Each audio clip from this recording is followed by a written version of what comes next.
Somebody that you would see when you would go out at your local grocery store Yeah. or at a religious organization. I look like everyone else. That's who I I love am. that. Mhm. I love that. Mhm. I love that. Mhm. You know, your childhood.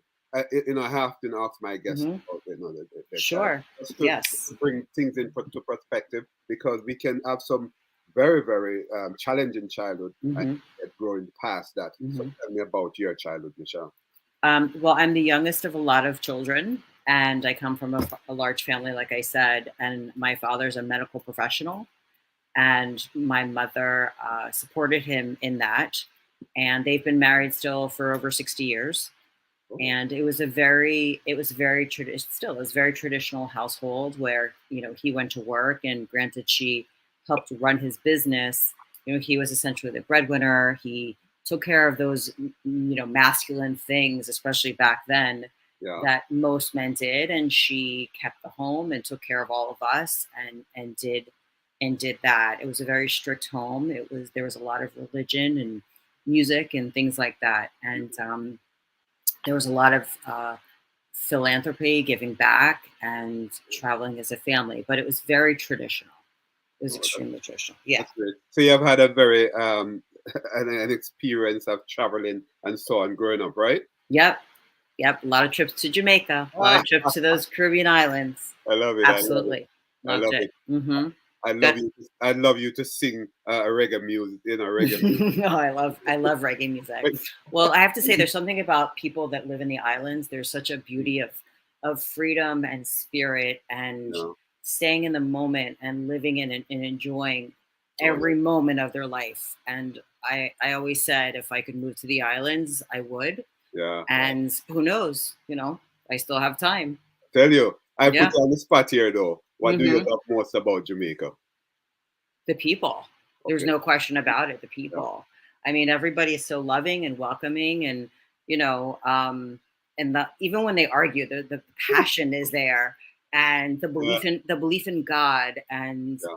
Yeah. Jamaica is known for their food also, and of Yeah. course, we talked about the sweets, but also the fresh food Yeah. and the fruits. And there's a passion for cooking, and I just love all of that. I do. I really do. Yeah. Yeah. Yeah. It's Yeah. amazing. You have gone through sexual violence, I suspect. Yes. I'd like to talk a bit about that. Tell me Okay. about your sexual violence experience. Okay. Well, I was married for well over 20 years, and everything I thought was okay for many of those years, over 15, because I also created a home that was very traditional, Mhm. raising children, being involved in the school, in the religious organizations and women's organizations. Yeah. But I didn't know who I was really married to. I didn't know that there were drugs being used at my wedding. Oh. I didn't know that there were things happening while I was creating this happy life and doing fundraisers at my home, or, holiday dinners and events. And I didn't know that he was off doing things with other people. Yeah. And so what happened was, in the last few years, I really realized that if I didn't really attach myself to him, that Mhm. I would have lost him. And Okay. I realized that, again, his attention was in other directions. Mhm. And I had a traumatic experience where I lost someone very close to me, and I realized that I really wanted to live my life to its fullest. Yeah. And I made the mistake of telling him, because I didn't know what that meant to him. Our ideas of that were very different. Yeah. And he took me down a path that I did not know existed. I didn't know what was there. Nobody really does, Mhm. except for those that live in it, and that included alcohol and drugs and Yeah. um, sexuality, and all of that went on. It was something out of a movie. Right. And I wasn't the same person who took care of, her kids and other people's children, versus that. It was like living two different lives. Right. And it got to the point where our life only became, because he wanted it only to become, about drugs and alcohol and parties, and Yeah. then his trafficking of me throughout those years. That's where I want to go. Okay. trafficking. Trafficking. Yes. How did Hmm. this sex trafficking started? Apparently, it's associated with your husband, your Hmm. ex-husband. Yes. But Yes. My talk to my me ex about the husband. trafficking, the sex trafficking. Sorry. Well, it started very gradually, and I say it's like the story of if you put the frog in a pot of boiling water, it's going to jump out, Hmm. or if you put it in cold water and you slowly turn up the dial and it gets hot and it starts boiling, the frog eventually dies Right. because it doesn't realize it. And that's exactly what happens. It started off very everything started off very mild and slow, and then he was very strategic about turning that dial. And what happened was, I had guessed, assumed now, looking back on it, that he was doing all these things without my knowing or without my involvement. And then what Yeah. he did was he brought me into his world. And that included, our being in a hotel room, out of town. And I went upstairs and was waiting for him, and he walked in with somebody else. Oh. And I Mhm. thought it was a random experience, and I said no, and no was never an option for me. I Yeah. said it, but he wouldn't accept it. And the Yeah. more I said no, the more the drugs came out, and there was a lot of coercion, as you can imagine. Yeah. And and I was so naive. And looking back on it here, where I'm in a safe spot, I can see what was going on now. But Yeah. back then, I didn't. And then, meeting friends and different groups of friends where it was like, I was the prize. It Right. was, let me show what I could do for my wife. He put me on display. And, I reference it to being like a circus animal. Yeah. And it's, putting me on a table and telling his friends that they could do what they want. And, Yeah. he controlled all of it. And even Yeah. when they said no, he made sure that the drugs came out and more drinks. And, I never made my own drinks. He made them, his friends made them. So, Yeah. and I didn't, I trusted all these people. I thought, in the beginning, I thought that they were my friends. The guys were Right. like my brothers. The women were like my sisters, but it was all, there was an agenda for all of it. And again, I was so naive because I didn't come from that. I came Right. from two professionals, and Mhm. and I'm a licensed healthcare worker myself. Yeah. So, and I was taking care of two children, and all that I was doing, I was still doing that because I had to. Yeah. Um, so, I was also very sleep deprived because we would get home and, the sun would be coming up and I would sleep for a couple of hours and I'd have to get up and take care of the children in the home. Yeah. And he would sleep until, you know, long in the day and then wake up and want to do it all over again. Yeah. So it started very gradually with Hmm. that. And then, it was, I want to say 18 years into our marriage that this started. Okay. And it went on between 5 to 6 years. So, And mhm, so it started 18 years into the marriage. correct. So, therefore, would you say it was a normal marriage um, within I that 18 years until So it appeared normal. And, I've talked to a lot of my friends or some of my friends. Some of them are his friends Mhm. because, they have the drugs is still a common factor for them. Right. I ran as fast as I could, but Mhm. it seemed very normal. Looking back, if you were to look at the photo albums and the photos and the frames, yeah, it looked very normal. It looked like we were thriving and successful and all of that. And people would say, "Oh, I envied you," and you know, and I was still doing all that I needed to do for a normal marriage. Again, he would disappear from his work, from his business, and people wouldn't know where he was. Yeah. And, he'd go out to lunch for 3 hours and come back. And, so yeah, other than that, it looked very normal. Okay. It looked like a wonderful marriage Okay. because I created that home. It's all about the home, really. Right.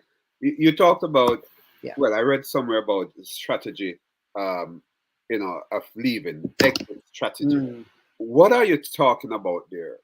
What type hmm. of strategy did you use, in terms of exiting? For leaving. Yeah. Well, I knew that it was getting. I knew that it was getting. It had gotten really very scary, and what happened was I found out that he wasn't just using the drugs, he was dealing the drugs. And then I knew that physically, emotionally, I was losing like almost my sanity. And I knew that I wasn't allowed to have any sort of money that was separate than his, and I saw money from my account go. So I was in fear mode now at this point. Yeah.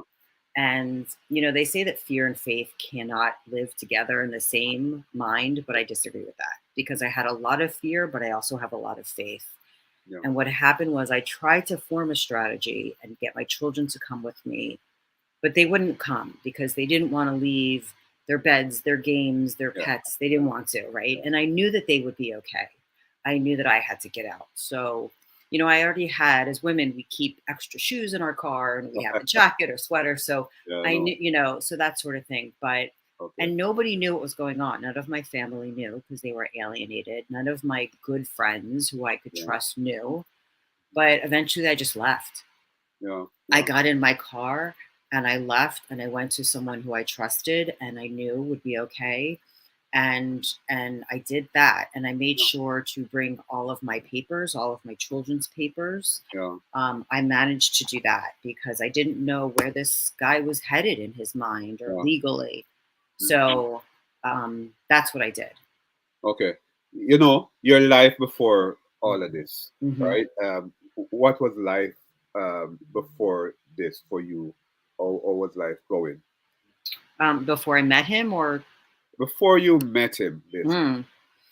So, well, I was a licensed healthcare worker when I was very young, and I was great at it and successful at it. And I didn't work in this field for 20 years, but I went back 4 years ago, and it's really what saved me. But my life was great back then. I was very close with my family. Mhm. After we were together for a few years, he basically alienated me from my family and talked poorly about everybody because he wanted to keep me, Yeah. separate so he could groom me into this. But before that, I was young and successful. Yeah. And while most people in their 20s didn't know what they were doing with their lives, I Yeah. was a professional, Okay. and so it was pretty good. Yeah. It's very good, actually. I love that. Yeah. What's the age group now? What?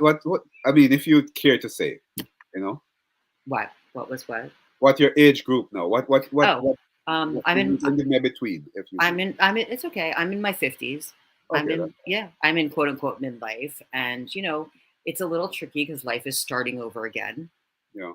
Um, I went from family home to a home with him. And so now I'm on my own, which is a little scary, but it's a really good time Yeah.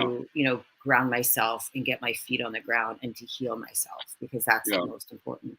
And of course, I'm still, even though my children have gotten to be adults now, I Yeah. have one that I'm taking, she's going to college, and the other one, Okay. yeah, she's going, yeah. And then the other one, I'm still helping manage him with his life because he's, in his young 20s. And Yeah. Okay. I'm still the mother I've always been, and I always was. Mm-hmm. And no matter what trauma I experienced, I made sure that I got up and I showed up for my children. Yeah. That's Um, important. Very important.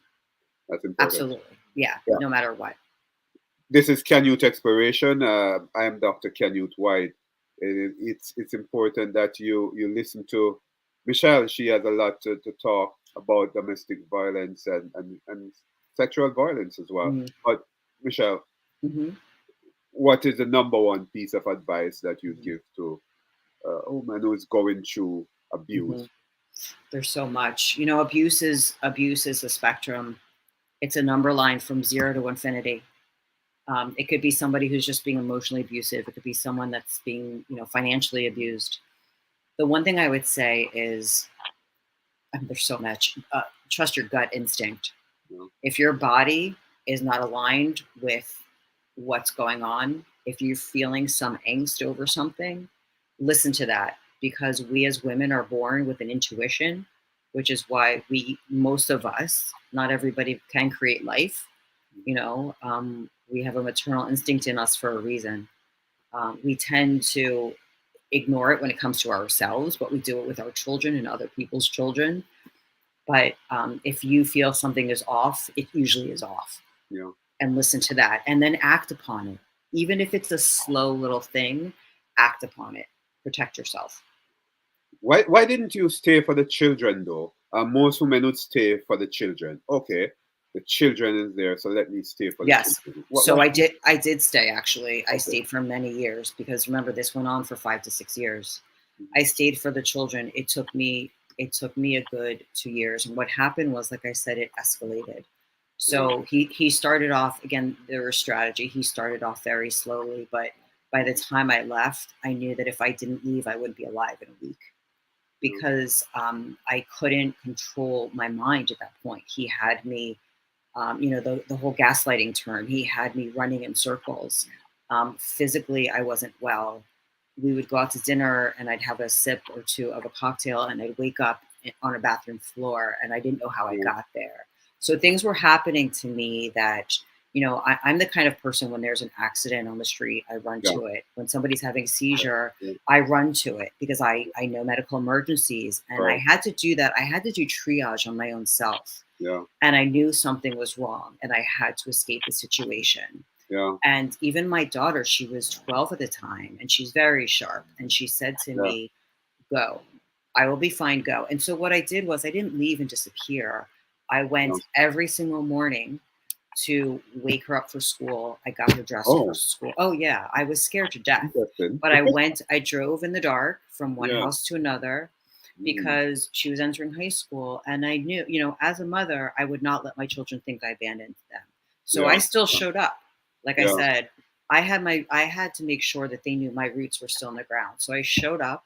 Yeah. I took her to school. Then I would go to prayer services and I would connect with God and all Yeah. that I needed to do. And I started setting myself up like within a month and a half, I got into my own apartment but I made sure that I picked up my child at Yeah. school and I went back and I made sure both my kids were fed and they had their Yeah. snacks and she did her homework. And then I didn't sleep at the house. Okay. Right. So I made sure I wasn't near him. I didn't eat anything from the house. I made her lunch at the house I was sleeping at that was safe. So Yeah. I did as much as I possibly could without being in the same vicinity as this person. Did the law gets involved in this? I tried to, but they wouldn't give me a restraining order. Okay. Um, DCF showed up at the door because I spoke with a police officer, and there's a safe in the room, and they didn't look in the safe. Okay. But now my children are aware of what's going on. Oh, okay. And they're older, they're adults, and she chooses not to be around him because she knows it's not safe. Yeah. Yeah. And And you know it's hard. It's a hard situation because I try and even make excuses now because I feel for any child who doesn't have a good feeling about their parent. I don't want that yeah. to be the case, but the generation now, they're so smart and they're very Yeah, I tell intuitive. you, right? They Yeah. really are, and they're intuitive. And she's like, it is what it is, Yeah. and as long as I'm here and I'm the strength of what my kids need, Mhm. no matter what. And I always said, nobody's going to stop me from loving people in Yeah. general. Yeah. Um, I don't carry hate. I carry forgiveness.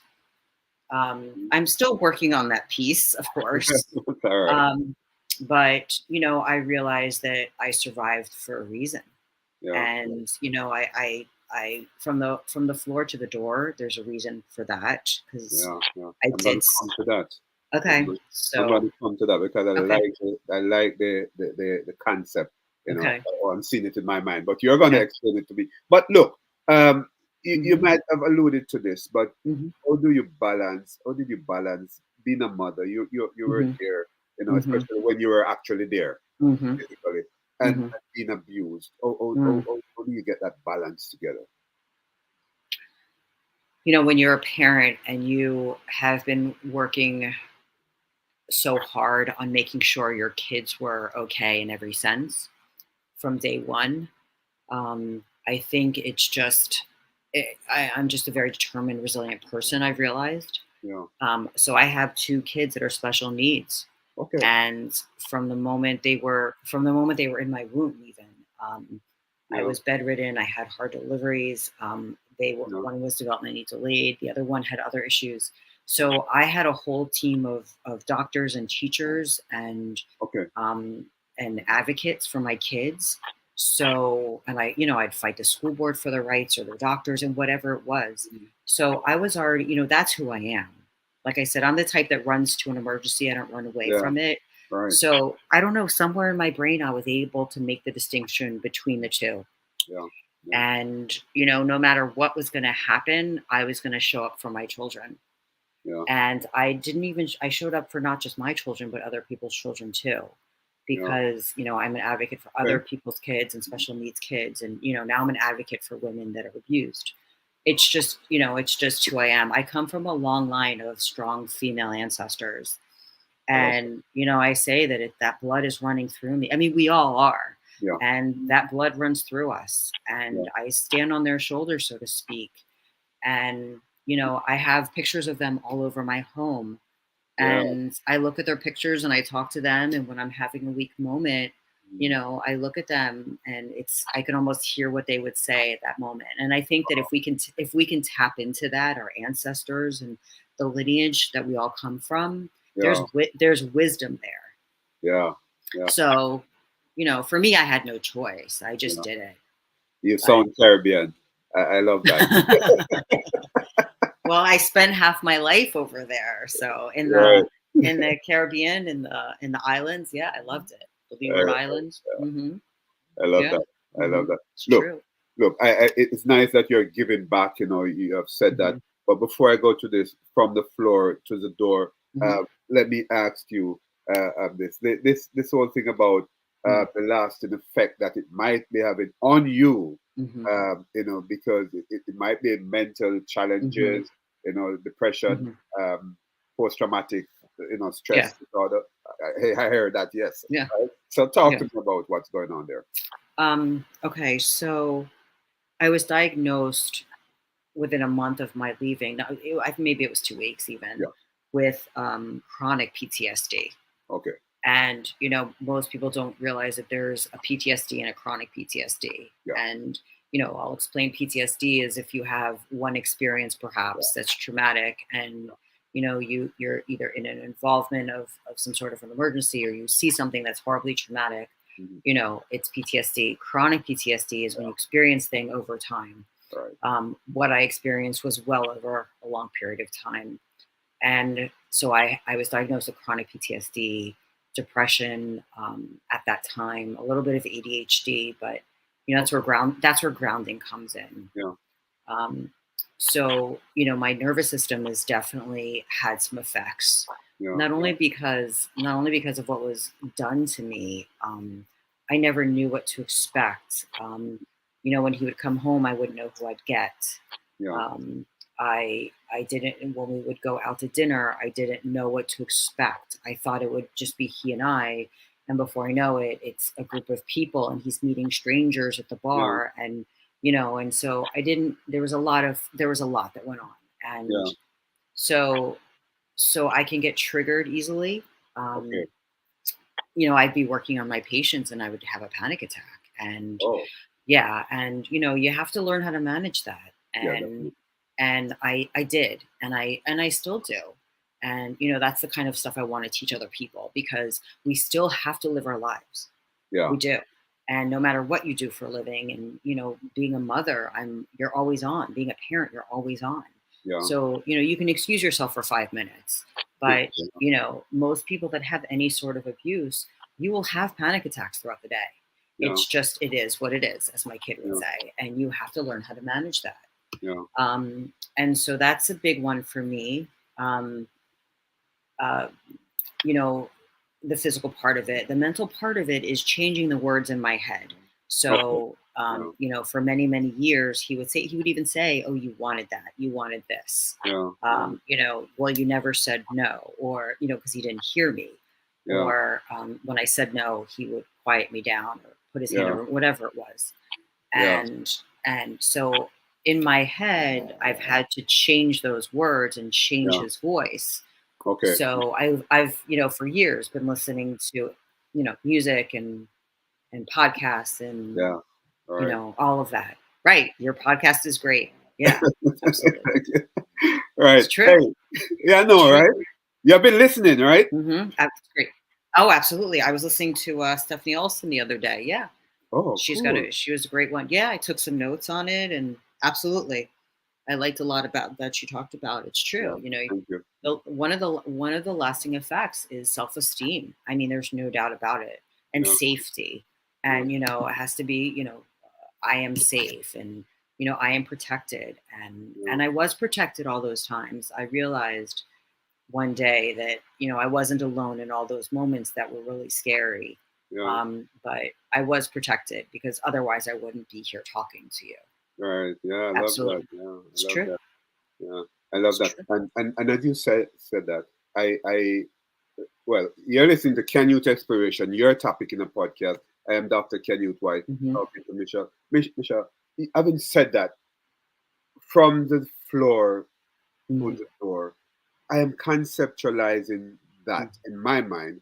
I Hmm. don't want to tell you how I'm conceptualizing it, Okay. so I want you to tell me what's the Okay. concept. Okay. So while all this was happening, there was a lot of emotional abuse. There was a lot of verbal abuse. Yeah, There was a lot of shame thrown my way. So I would be crying and I would want to just quiet down. So I had a closet at the time where I could sit in the closet. So I would sit on the floor. I would kneel on the floor, in almost like a fetal position. I would pray on the floor. yeah, okay, I would hide, or if we were out at someone's house, I knew what they wanted. Eventually, I was either put on the floor or I would mm, pass out on the floor. I would pretend I was sleeping. I okay, would I would either get sick or pretend I was getting sick so that no one would come near me. yeah, yeah, So that's that part of it. And then to the door, self-explanatory, because I yeah, literally went and I also slept in a room separate from him the last month on the floor okay, in my own home.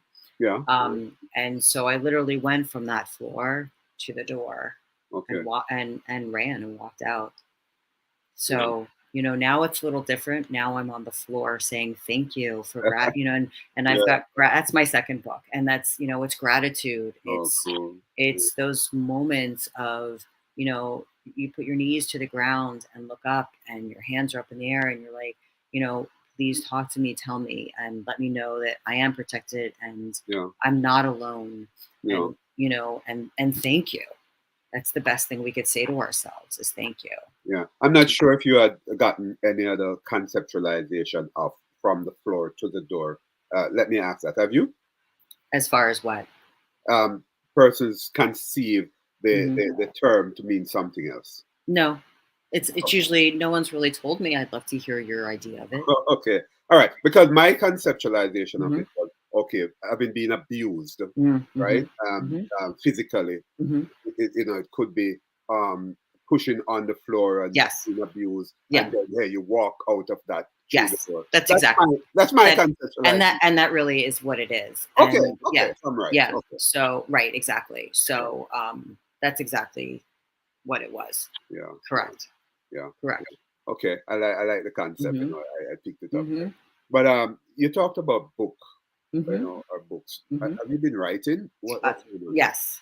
So I've always been somebody who writes journals. Not Mm, consistently throughout the years, but enough throughout the years. But I will tell you. So this happened when I left right before quarantine, right. and that was really tricky. And as a healthcare worker, it was even more so. Yeah. Um, so what I did was I started to put pen to paper again. Yeah. The old fashioned writing down, and just the action alone of that is very healing. Yeah. Oh yes. And so, and then I started to tell people what had happened because remember, I told nobody. Yeah. I protected him and I kept it Oh a yeah. secret and Mhm. what have you. So, Yeah. people suggested take what you have and create a book. So it just comes to be. Yeah. So I'm working on actually two now Oh because cool. I, I I'm working on one, which is the second one is a healing. Yeah. And yeah, and it's going to be titled the same thing, From the Floor to the Door. I love that. I love it. Yeah. I love it so much. Hmm. It's a very good concept. Thank you. Yeah. Thank you. Hey. Michelle. Yeah. You're a strong woman, and you have Thank you. used your adversity to help others. You have been doing that, and I'm sure that others will be healed Hmm. through what have happened to you, and Hmm. others will understand that, hey, I need to Hmm. prevent this from happening based on what Michelle had gone through and had Hmm. written about and spoke about. Hmm. So you're doing a good job, and I Thank you. want to applaud you for that. Hey, Thank you. and go Hmm. back to Jamaica, girl. Oh my gosh, any moment I have, absolutely.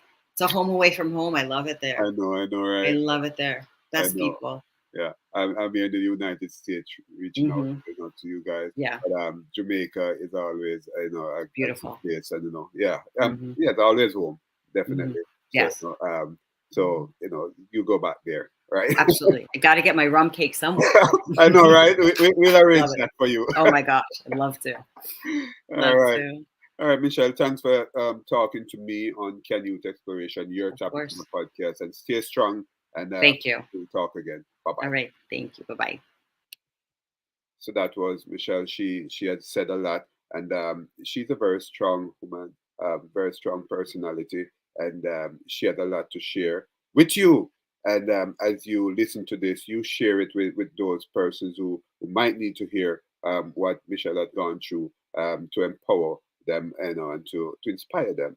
And it's important for you to help others through what you have heard, and through your adversity. If you have had some adversity going on and it relates to sex abuse, domestic violence. Thanks for listening. Thanks for watching Canyouth Exploration, your topic in the podcast. Goodbye.